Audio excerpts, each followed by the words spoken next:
muito bem-vindos ao nosso canal Matemática Te Arrepende. Pessoal, hoje nós vamos ver uma solução de uma equação diferencial ordinária não exata. Essa equação ela é extremamente importante no que diz respeito à questão de você torná-la exata a partir de um fator integrante. Então eu vou pegar esse exemplo aqui, no qual vocês estão verificando que aqui eu tenho a minha função m e aqui eu tenho a minha função n, ok? Agora, derive parcialmente m com relação a y e observe o resultado que você encontrou, igual a menos 1. Basta você olhar para essa função e derivar parcialmente com relação a y. Da mesma forma, você vai olhar para a derivada parcial da função n e você vai observar que o resultado vai ser igual a 1. Então, dessa maneira, você verifica facilmente que, de fato, ela não é exata pelo simples fato das derivadas parciais de m com relação a y ser diferente da derivada parcial de n com relação a x. Então, não haveria necessidade de nós fazermos, mas mesmo assim é necessário para que você, de fato, verifique que ela não é exata.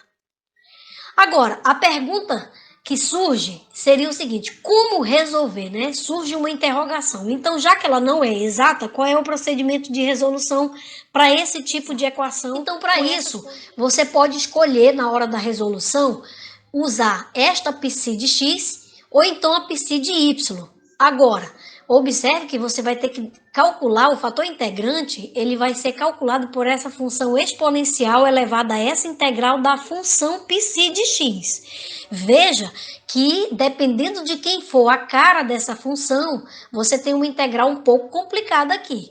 Então, observem que na hora de escolher a função psi de x ou a função psi de y, é muito importante que você observe esse fato. Agora, veja também que aqui você tem que observar a cara da função n se ela não é muito complicada, bem como as suas respectivas diferenciais encontradas lá no início do problema. Então, observe que aqui eu vou escolher a minha função psi de x, pessoal. Por quê? Porque a minha função n ela é bem mais simples do que a minha função m lá no início do problema. Basta você observar a cara das funções. E, além disso, as derivadas parciais, eu encontrei esses dois resultados aqui, para m em relação a y e para n em relação a x. Fazendo as contas, a minha psi de x vai ficar menos 2 sobre x. Então, observe lá como é que vai ficar o cálculo dessa integral. Então, observe aqui que o meu fator integrante, na hora de eu calcular, eu vou pegar a e elevado à integral da psi de x dx. Então, como eu encontrei a minha psi de x como sendo menos 2 sobre x, quando eu calcular essa integral, é claro que menos 2 é constante, vai para fora do sinal de integração, fica a integral de dx sobre x, que vai ser naturalmente o logaritmo natural de x, multiplicado por menos 2, que é a minha constante, que foi para fora do sinal de integração. Agora, observe que este menos 2 aqui, pessoal, tá? Ele tem um fato interessante na propriedade do logaritmo. Ele pode se tornar expoente do logaritmano. Então, aqui, pessoal, a minha propriedade que eu vou usar é toda vez que eu tenho uma base e, o logaritmo natural também tem a sua base e, elas coincidem. Toda vez que essas bases coincidirem, então o resultado é o próprio logaritmano. Então, aqui eu vou ter x elevado a menos 2, que eu posso escrever como sendo 1 sobre x ao quadrado. Ok, pessoal? Aqui, pessoal, nós vamos resolver a equação diferencial exata. Para isso, nós vamos utilizar este fator integrante que nós acabamos de achar. O que nós fazemos com ele? Nós pegamos o fator integrante e multiplicamos toda a nossa equação que não era exata, para tornar exata. Ok, pessoal? Então, eu multipliquei aqui 1 sobre x ao quadrado, 1 sobre x ao quadrado. Lembre-se que esse menos estava na equação que não era exata, por isso ele está acompanhando aqui, ele acompanha o sinal.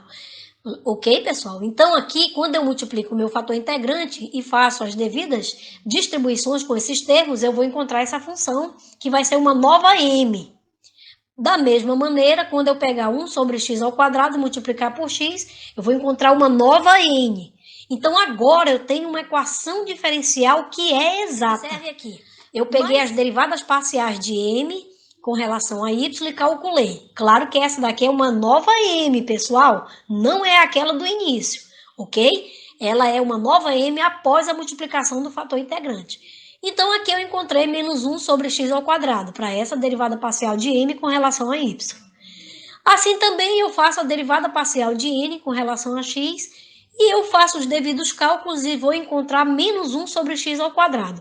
Ou seja, de fato, ela é exata. Não tinha necessidade de eu fazer isso, mas fica a dica para vocês fazerem, até para vocês verificarem se o fator integrante de fato está correto e essa igualdade se verifica de fato. Ok, pessoal? Então é importante vocês terem essa dica aí para solidificar os passos da equação quanto à sua resolução. Então aqui, pessoal, nessa resolução da equação, eu quero lembrar a vocês que toda vez que ela é exata, vocês precisam lembrar que esta equação diferencial exata admite uma forma.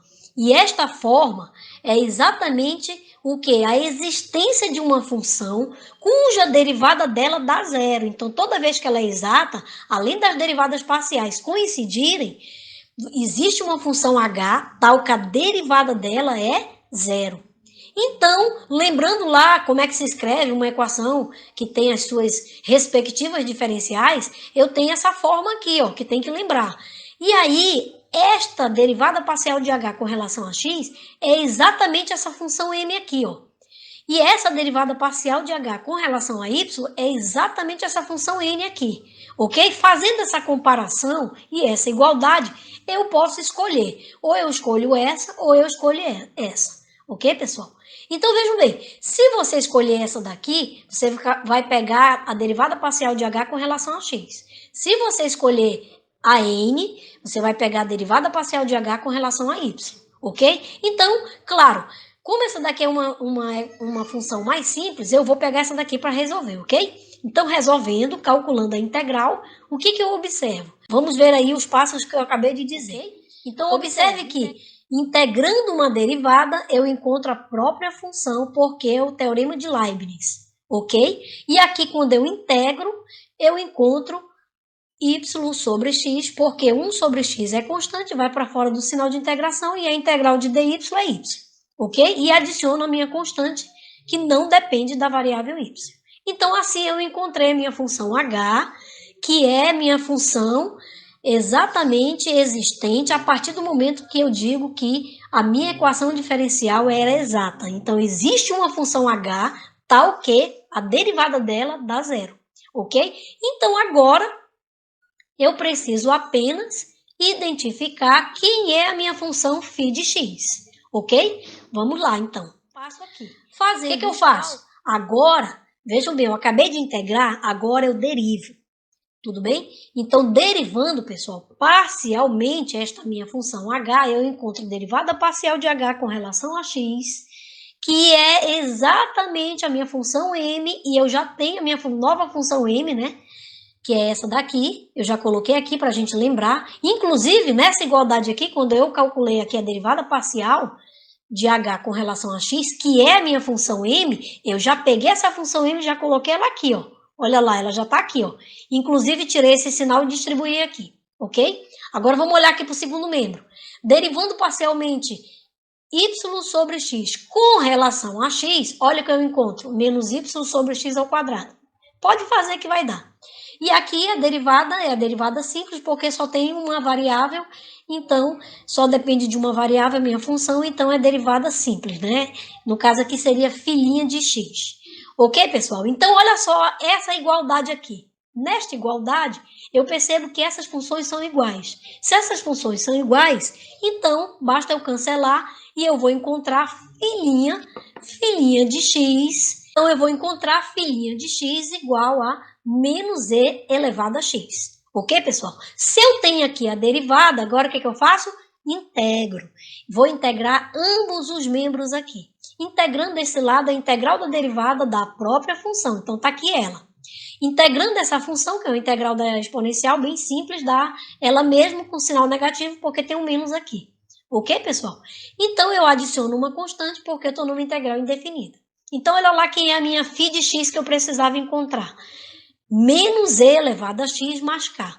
Então, isso é a parte do resultado da minha função h que eu precisava para escrevê-la. Então, substituindo aqui, eu tenho e elevado a x negativo, né, mais k, que é a minha função φ que eu acabei de achar, ok?